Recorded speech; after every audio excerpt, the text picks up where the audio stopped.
বিয়ের সময় দেখেছেন আপনি শ্বশুরের সম্পত্তি, মেয়ের সৌন্দর্য, বা পালিয়ে করেছেন, অ্যাফেয়ার করে করেছেন, এখন বিয়ের পরে হাউমাউ করছেন। বিয়ের আগে তো দিনদারিতা দেখেন নাই। আল্লাহর নবী কখনো বলেননি 4টা গুণ দেখে বিয়ে করো, হাদিসের শব্দ এমন নয়। ওলামায়ে কেরামকে জিজ্ঞাসা করেন 4টা গুণ দেখে বিয়ে করো নয় শব্দটা, 4টা গুণ দেখে সাধারণত বিয়ে করা হয়। 4টা গুণ দেখে সাধারণত বিয়ে করা হয়। সম্পদ, সৌন্দর্য, বংশ, দিনদারিতা। তোমরা দিনদারিতাকে প্রাধান্য দাও, না হলে তোমাদের হাত ধুলোয় ধূসরিত হবে। এখন দেখা যায় দিনী ভাইরা দিনদার ক্যাটরিনা কাইফ খুঁজতেছে। দিনদার মেয়ে চাই, কিন্তু সুন্দরী লাগবে আবার।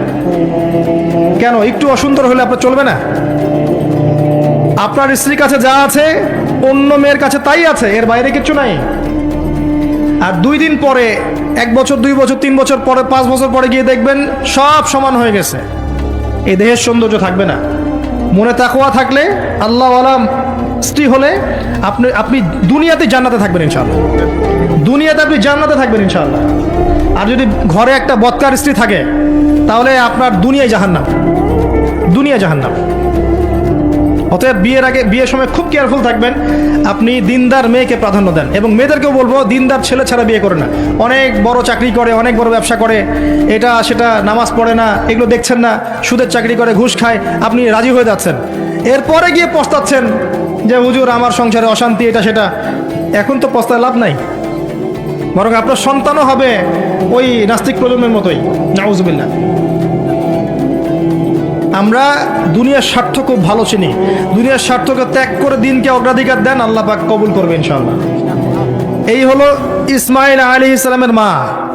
তিনি যেমন সন্তান তেমন এখানে আমাদের জন্য আদর্শ আছে। এখনো যদি আমরা দিনের বিজয় চাই, প্রত্যেক পরিবারের কর্তাকেও হতে হবে ইব্রাহিমের মতো আলাইহিস সালাম। প্রত্যেক পরিবারের সন্তানদেরকে হতে হবে ইসমাইলের মতো আলাইহিস সালাম। প্রত্যেক পরিবারের মা বোনদেরকে হতে হবে হাজরা, সারার মতো। তবে আদর্শ পরিবার হবে ইনশাআল্লাহ।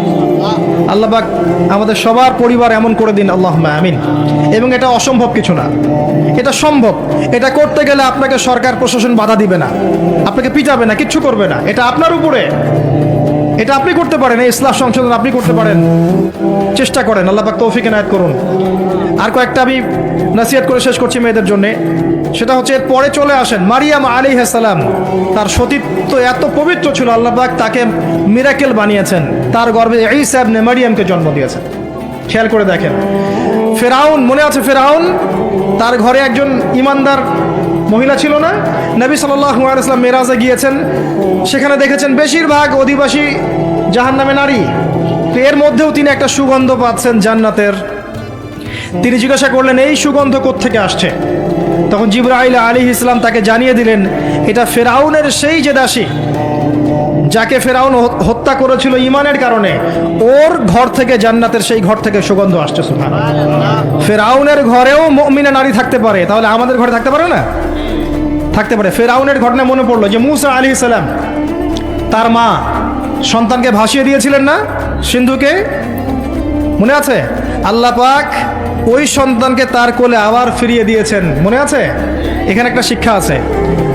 প্রিয় মা বোনরা, আপনারা যদি আপনাদের সন্তানকে আল্লাহর পথে দেন, আল্লাহ পাক আপনার চক্ষু শীতল করে দেবেন ইনশাআল্লাহ। ওই সন্তানকে ঘুরিয়ে এমন একটা অবস্থান দিয়ে আপনার কাছে নিয়ে আসবেন, আপনি ওকে দেখে পরিতৃপ্ত হয়ে যাবেন ইনশাআল্লাহ। এখানে নসিহত আছে। তিনি ভাসাতে পারছিলেন না, মন কাঁদছিল। আল্লাহ পাক মনটাকে কিন্তু নরম করেছেন, শক্ত করেছেন, মনটা শক্ত করেছেন। তারপরে আল্লাহ পাক ওখানে একটা ইলহাম করেছেন, তিনি ভাসিয়ে দিয়েছেন। তারপরে আল্লাহ পাক ওই সন্তানকে আবার তার কোলে ফিরিয়ে দিয়েছেন দুধ পান করানোর জন্যে। ঘটনাটা পড়ে দেখেন। আপনি যদি আপনার সন্তানকে আল্লাহর পথে দেন, আপনার সন্তানকে যোগ্য করে আল্লাহ আপনার সামনে নিয়ে এসে দাঁড় করিয়ে দেবেন ইনশাআল্লাহ। আপনি দেখে চোখ শীতল করে ফেলবেন। আল্লাহর উপর ভরসা রাখেন। মুসা আলাইহিস সালামের কথা একটা ঘটনা মনে পড়লো। তিনি যখন ওই যে ঘুষি দিয়ে একজন মরে গেছে, তিনি চলে গেলেন ওই কওমে শুআইব মাদিয়ানে। সেখানে গিয়ে বসে আছেন এবং দেখছেন 2 জন মেয়ে পানি আনার জন্য এসেছে, তাই না? পানি আনতে পারছে না, তিনি গিয়ে হেল্প করলেন। এই মেয়ে দুটো গিয়ে শুআইব আলাইহিস সালামকে বললেন যে হুয়া রাজুলুন কাওয়িউন আমিন, একজন ব্যক্তিকে দেখেছি সে খুব কাওয়ি, শক্তিশালী এবং আমিন, বিশ্বস্ত। শুআইব আলাইহিস সালাম পাঠালেন, তাকে ডেকে নিয়ে আসো। এবার এই যে মেয়েটা হেঁটে হেঁটে আসছে, এদিকে মুসা আলাইহিস সালাম গাছের আড়ালে বসে দোয়া করছেন, রব্বি ইন্নী লিমা আনজালতা ইলাইয়া মিন খায়রিন ফাকির। এই মেয়ে হেঁটে হেঁটে এসে মুসা আলাইহিস সালামকে বলছেন, আমার বাবা আপনাকে ডাকছেন। এই মেয়েটার হেঁটে হেঁটে আসাটাকে আল্লাহ পাক সূরার মধ্যে বলেছেন যে এই মেয়েটা লাজুক পায়ে হেঁটে হেঁটে এসেছে। কিভাবে? লাজুক ভঙ্গিতে সে হেঁটে হেঁটে এসে বলেছে, আমার বাবা আপনাকে ডাকছেন। কথা বুঝতে পারছেন? এই লজ্জাশীলতা এখনকার মেয়েদের মধ্যে আপনি আমাকে দেখান। এই লাজুক ভঙ্গিতে হেঁটে আসা মেয়েদের যে হাঁটাটাও পর্দা, মেয়েদেরকে কে বুঝাবে হাঁটার মধ্যেও পর্দা আছে? কে বুঝাবে যে গলার ভয়েসে পর্দা আছে, চোখের চাহনিতে পর্দা আছে? একটা মেয়ে সবকিছু ঢেকেছে, মনে করেন চোখটা ঢাকে নাই, এই চোখ দুটো দেখেই একটা ছেলে তার প্রেমে পড়তে পারে। একটা ছেলে হিসেবে বলছি, এটা সম্ভব। একটা হাতের কবজি দেখে আপনি একটা মেয়ের প্রেমে পড়তে পারেন, ভালো লাগতে পারে, সম্ভব। মেয়েদেরকে আল্লাহ পাক এত সুন্দর করে সৃষ্টি করেছে।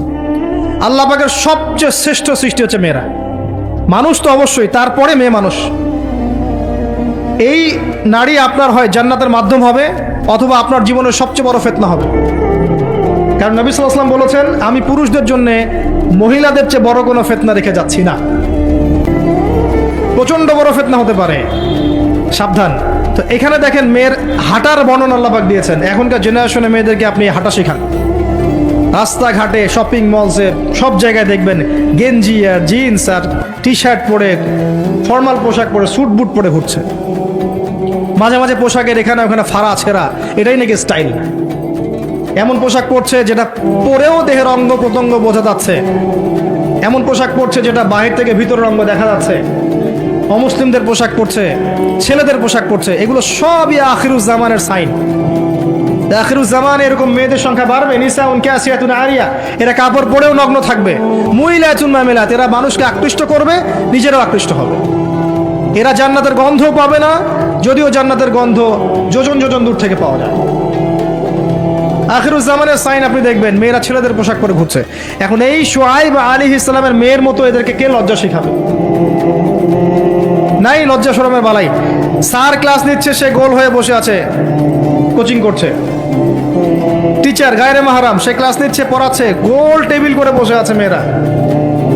দেখবেন কারো গায়ে হিজাব নাই, সালোয়ার কামিজ পরে ক্লাস করছে এবং দেহের অঙ্গ প্রত্যঙ্গ বোঝা যাচ্ছে।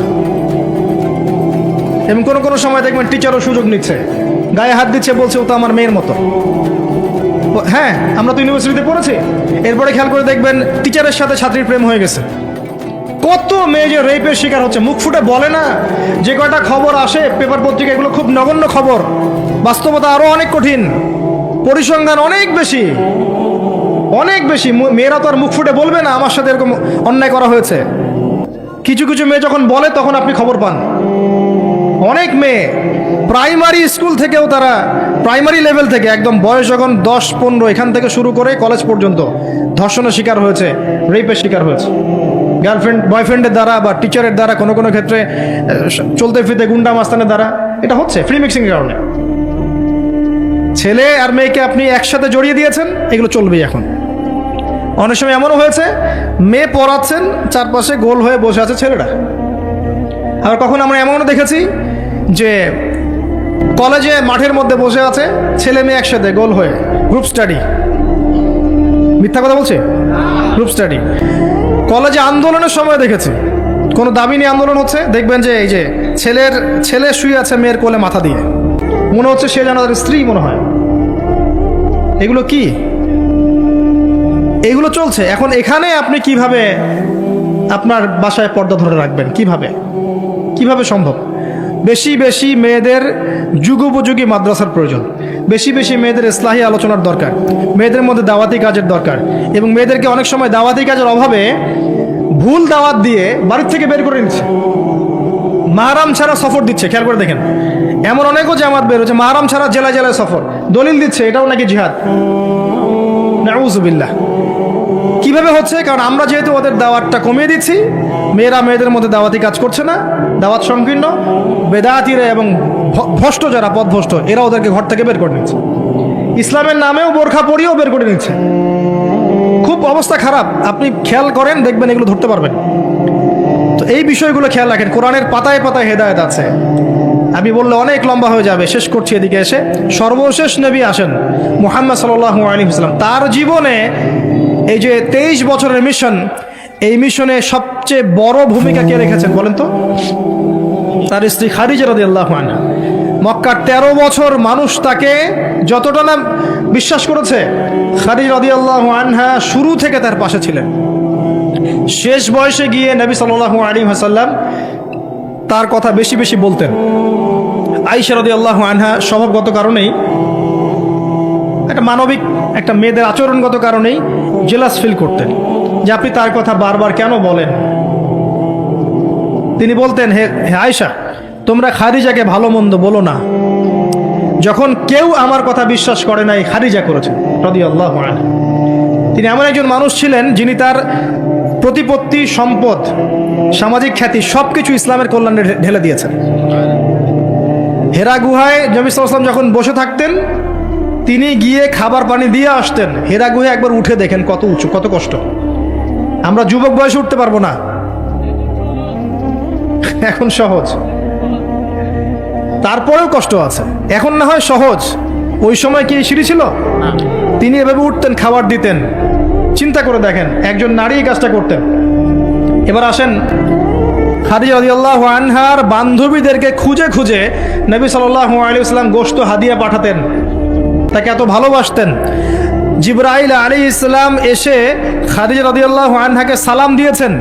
নবীজিকে বলেছেন, ওই যে খাদিজা আসছে ইয়া রাসূলুল্লাহ, তিনি যখন আসবেন তাকে বলবেন যে জিবরাইল আলাইহিস সালাম তাকে সালাম দিয়েছেন, এবং আল্লাহ পাক তার জন্য জান্নাতে এমন একটা ঘর নির্মাণ করেছেন যেখানে কোনো হট্টগোল নাই, কোনো শোরগোল নাই।